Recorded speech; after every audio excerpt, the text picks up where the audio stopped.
Dr. Rohit here. So today we'll be discussing some important topics for NEET INI CET 2021. So we'll be discussing about some important topics in neuro-ophthalmology today. Okay. So at the outset, I would like to thank Dr. Vinayak sir for giving me this opportunity. I have previously been a student and now a faculty of SPEED. Yeah. So today we will be talking about the visual pathways. What are the visual pathways and the defects in the visual pathway which result in the various type of visual field defects. So this is a very common question we get in both our NEET and our NEET PG and our INI CET. Okay. So the first lesion is the lesion of the optic nerve. So the lesion of the optic nerve will result in an ipsilateral monocular vision loss. So any lesion of the optic nerve will result in an ipsilateral monocular vision loss. So along with that, we will have the pupillary light reflex. We will have a relative afferent pupillary defect. Any lesion of the optic chiasma. Optic chiasma will result in a bitemporal hemianopia. So they ask which is the nystagmus which is associated with the bitemporal hemianopia. So in an optic chiasma lesion, we have a bitemporal hemianopia which is associated with the seesaw nystagmus of Maddox. Okay, the seesaw nystagmus of Maddox is associated with the bitemporal hemianopia which is caused by the optic chiasma lesion. Okay, so the next is the optic tract lesion. So we have to remember that 53% of the nasal fibers cross over at the optic chiasma. So at the optic chiasma, about 53% of the nasal fibers are crossing over and coming to the opposite side, while the temporal fibers are uncrossed and come on the same side. Okay. So the optic chiasma, their crossing over occurs wherein 53% of the nasal fibers cross over while the temporal fibers are uncrossed. So the optic tract will have the temporal fibers of the same side and the 53% crossed over nasal fibers of the opposite side.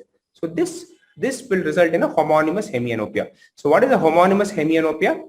The same side of the visual field is lost in both eyes. So a lesion of the left optic tract will result in a right-sided homonymous hemianopia, okay, because of the crossing over which occurs in a optic chiasma. So always remember, any lesion which is posterior to the optic tract,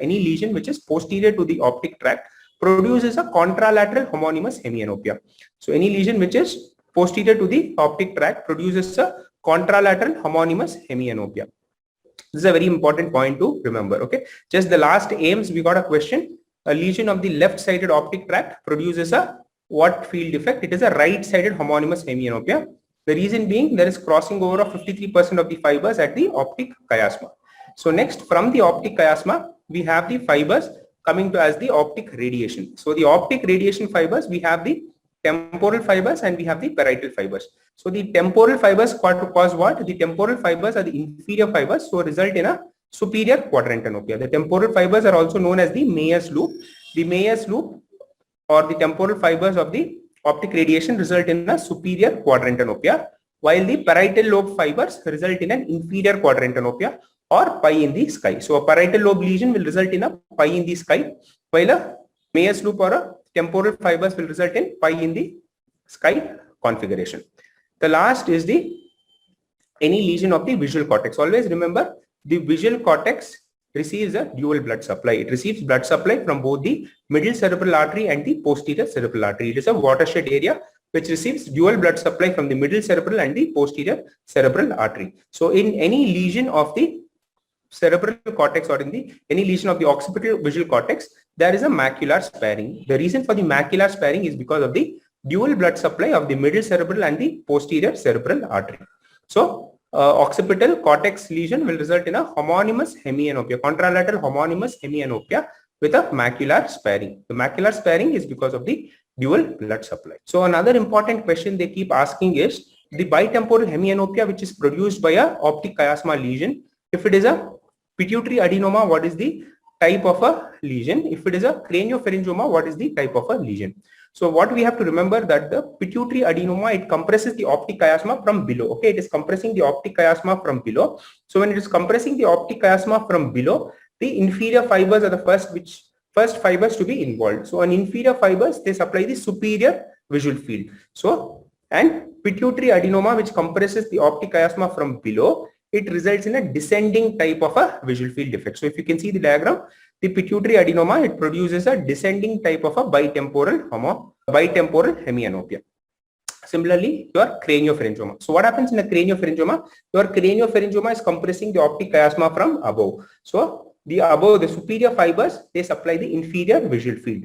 So a craniopharyngioma which compresses the optic chiasma from above, it results in a ascending type of a bitemporal hemianopia. This is a very important question because they repeatedly ask what is the type of a field effect produced by a pituitary adenoma, what is the field effect produced by a craniopharyngioma. So a craniopharyngioma produces a ascending type of a visual field effect. A pituitary adenoma, it produces a descending type of a visual field effect. This is the bitemporal hemianopia which is produced by the lesion of a optic chiasma. So this is the same figure. Okay, it shows you the pituitary mass which is compressing from below. Okay, the pituitary mass which is compressing from below, it is causing a descending type of a bitemporal hemianopia, while a craniopharyngioma which is compressing from above is causing an ascending type of a bitemporal hemianopia. Okay, so next we go to another important topic which is known as the junctional scotoma of trachea. What is this junctional scotoma of trachea? So we should remember that at the junction of the optic nerve to the optic chiasma, any tumor or any mass lesion compressing the junction of the optic nerve to the optic chiasma will result in the junctional scotoma of the trachea.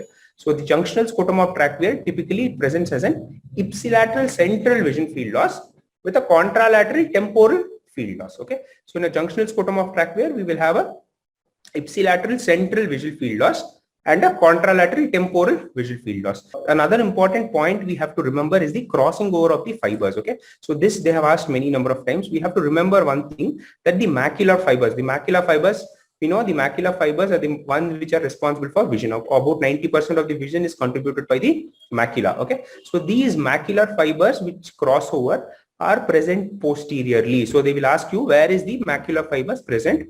The macular fibers which cross over are present more posteriorly in the optic chiasma. Okay, so in the junctional scotoma of trachea, we have a ipsilateral central visual field effect with a contralateral temporal field effect. It is due to any mass lesion compressing at the junction of the optic nerve to the optic chiasma. So coming to the questions. Okay, this is the previous AIIMS question. We got a optic tract lesion on the left side. How does it manifest? So just now I told you, any optic tract lesion will result in a contralateral homonymous hemianopia. So any left-sided optic tract lesion will result in a right-sided homonymous hemianopia. So the answer here will be right-sided homonymous hemianopia. As I discussed, one important point to remember is any lesion which is posterior to the optic chiasma. Any lesion which is posterior to the optic chiasma will result in a contralateral homonymous hemianopia. Always remember, any lesion which is posterior to the optic chiasma will result in a contralateral homonymous hemianopia. So from this chart, we got two questions. One in the recent conducted NEET paper, and one question we got from the previous AIIMS INI CET paper. So this is a very important chart. So that's the reason we are discussing this today. Okay. So this you will have to memorize it. Always remember, it's very easy to remember if you're understanding what is happening. Okay. The crossing over is the one which is responsible for the homonymous hemianopia. The macular sparing, the reason for the macular sparing is because of the dual blood supply of the occipital cortex. Okay. Yeah. The patient has a right-sided homonymous hemianopia with a saccadic pursuit movement. Just a minute. So a patient has a right-sided homonymous hemianopia with a saccadic pursuit movements and a defective optokinetic nystagmus. So the lesion is most likely in which part of the lobe? Okay. So here he is giving a right-sided homonymous hemianopia with a saccadic pursuit movement and a defective optokinetic nystagmus. What is optokinetic nystagmus? We have to remember, optokinetic nystagmus is a normal physiological nystagmus which is controlled by the parietal lobe. So any defect or any lesion in the parietal lobe will result in a defective optokinetic nystagmus. So here we have a right-sided homonymous hemianopia. Typically, see, what did I tell you? A parietal lobe lesion will result in what? Pi in the floor. A parietal lobe lesion will result in a inferior quadrantanopia or pi in the floor. So the answer here is a parietal lobe. It is a physiological nystagmus. So any defect in the parietal lobe will result in a abnormal optokinetic nystagmus. The lesion of the optic radiation which involves the Meyer's loop causes. So what did I tell you? What is Meyer's loop? Meyer's loop is the fibers of the optic radiation which pass through the temporal lobe. The fibers of the optic radiation which pass through the temporal lobe are also known as Meyer's loop. Meyer's loop is responsible for the superior quadrantanopia. Superior quadrantanopia is because of the Meyer's loop. So the answer here is superior quadrantenopia. Okay. So next question. So this is a very good question. So left-sided lateral gaze is affected in the lesion of which lobe? Is it the left frontal lobe, the left occipital lobe, the right frontal lobe, and the right occipital lobe? Okay. So always remember which is the gaze center for the horizontal gaze. The PPRF is the gaze center for the horizontal gaze.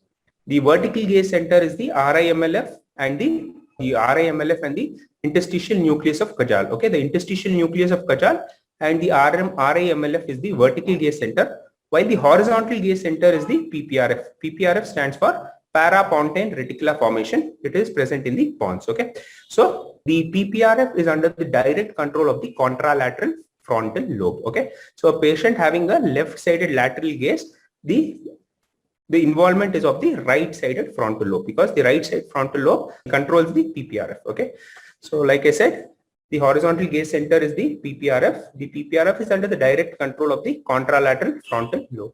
So next question, we have a patient with a right-sided homonymous hemianopia with a defective OKN. The lesion is most likely. Okay. So again, any lesion of the parietal lobe will result in a defective optokinetic nystagmus. Okay. So also remember there is a pi in the floor kind of a homonymous hemianopia, or an inferior pi in the floor kind of an inferior quadrantenopia. So which of the following concerning the optic chiasma is true? Okay. So here he is asking which is true. So as many fibers cross as they do not. The posterior part of the chiasma has a higher density of macular fibers. The chiasma is typically 1 millimeter above the anterior pituitary gland. The superior fibers are the first to cross over. So what did I just tell you? The macular fibers are the ones which are posterior most to the in the chiasma. Okay, the highest density of the macular fibers are present in the posterior part of the optic chiasma. So the answer here is B. Okay. So remember one more thing, the optic chiasma does not lie 1 millimeter above the pituitary gland, it is 1 centimeter. Okay. So here the third option is wrong because it is not 1 millimeter, it is 1 centimeter. Okay. So remember 53% of the retinal ganglion cell cross over in the optic chiasma.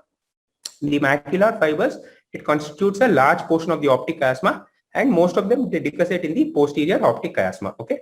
And as I told you, the optic chiasma lies approximately 1 centimeter above the pituitary gland.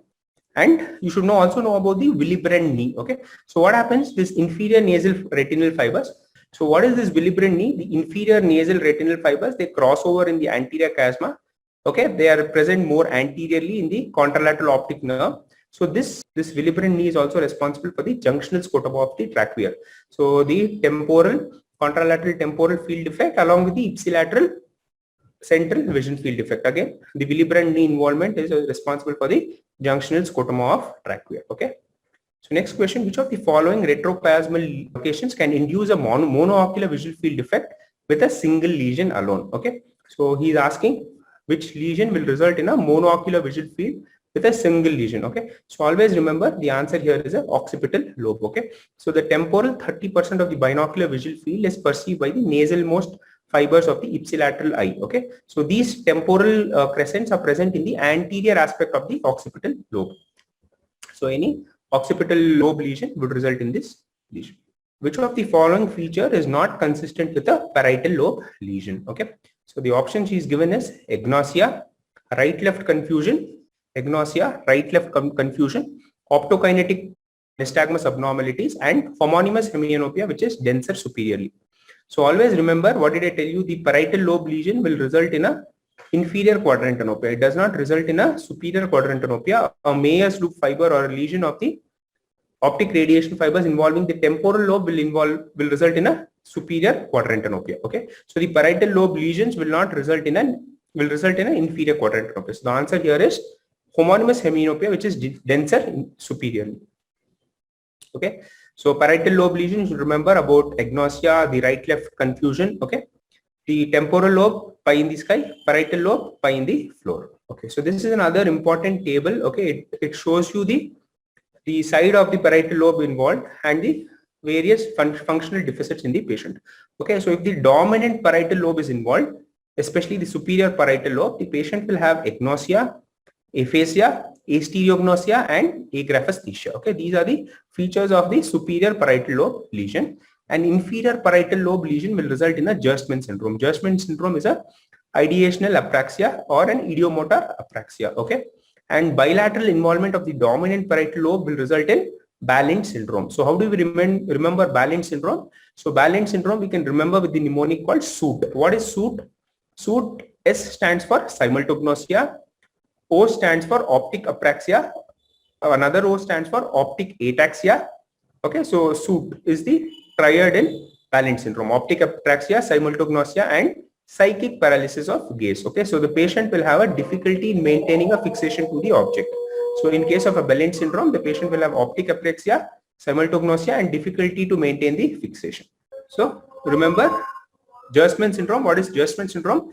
The patient typically will have, see, Gerstmann I told you is because of the involvement of the inferior parietal lobe on the dominant side. Okay, on the dominant side. So the patient will have a right-left disorientation, agraphia, acalculia. Okay.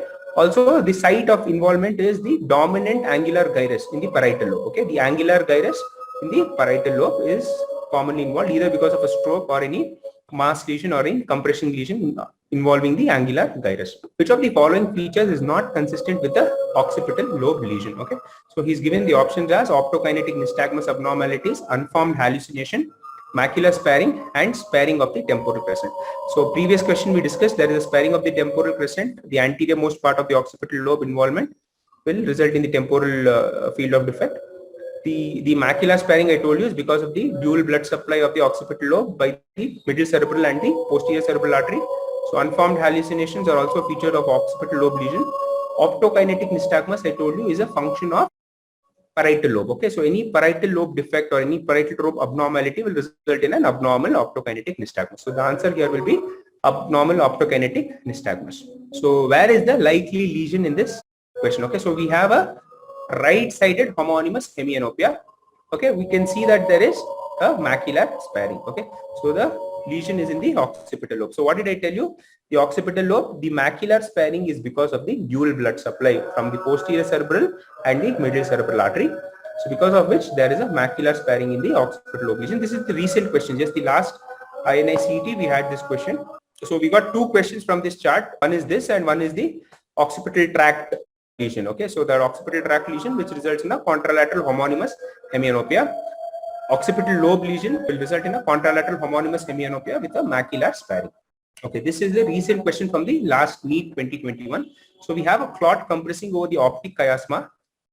So it causes a bitemporal hemianopia. So which is the artery which is involved? Is it the anterior communicating artery, anterior cerebral artery, anterior choroidal artery, or the posterior communicating artery? Okay, so we can see that the anterior cerebral artery is the one which is responsible for this one. So the small branches from the anterior cerebral artery and the superior hypophyseal artery supply the intracranial portion of the optic nerve. Okay, so this is the one which is involved in the lesion. Also, we should know the important relationship of the optic chiasma. So the optic chiasma, it is closely related to the pituitary stalk. Okay, and the circle of Willis. So the laterally we have the anterior perforated substance, anteriorly we have the optic nerve, posteriorly the optic tract, mammillary body, pituitary stalk, and posterior perforated substance. Superiorly we have the supraoptic recess of the third ventricle and the anterior commissure. Supratemporally we have the hypothalamus, and inferiorly we have the suprasellar cistern. Okay, this, see, they are concentrating a lot of, they are giving a lot of questions from the optic tract. Okay, so we should know about the junctional scrotum of trachea. We should know about the pituitary adenoma and the craniopharyngoma. So the pituitary adenoma which compresses from below will result in a descending type of a bitemporal hemianopia. The craniopharyngoma which compresses from above will result in an ascending type of a bitemporal hemianopia. So that we can expect in the coming NEET, INI-CET. Optic chiasma, you should be thorough. You should also know about the crossing over of the fibers. Also, you should know, very important is the posterior fibers which have the macular fibers. The macular fibers are concentrated in the posterior part of the optic chiasma. So that can be an expected question for the following INI-CET. Okay, so 33-year-old, next question, we have a 33-year-old female who comes with a diminished vision of the right halves of both eyes. So what is the probable diagnosis? Okay, this was from the last NEET exam. So this is simple. This we have is the left-sided optic tract. Okay, so I told you contralateral homonymous hemianopia. So we have a right-sided homonymous hemianopia. The lesion is in the left optic tract. Okay, Yeah. So with this, I think we finished the first session. About 20 minutes have taken. Okay. So all these are very important from the exam point of view. So I want you guys to be more dedicated this time. Okay. So there are a number of seats which are being added. So very good chance for those who have seriously prepared. So work hard. All the best. Okay. We'll see you again tomorrow. So we'll be discussing about pupillary abnormalities tomorrow. Okay. The pupillary abnormalities. This week we'll finish with neuroophthalmology. The next subsequent week we'll start with retina. Okay. So with this, I will finish the class. Best training, peaceful environment, PG medical entrance exam preparation were my expectations. I got them at Speed Medical Village in Kanchipuram. Today, I am a PG topper. Speed Medical Village, a unique eco-friendly campus dedicated for PG preparation.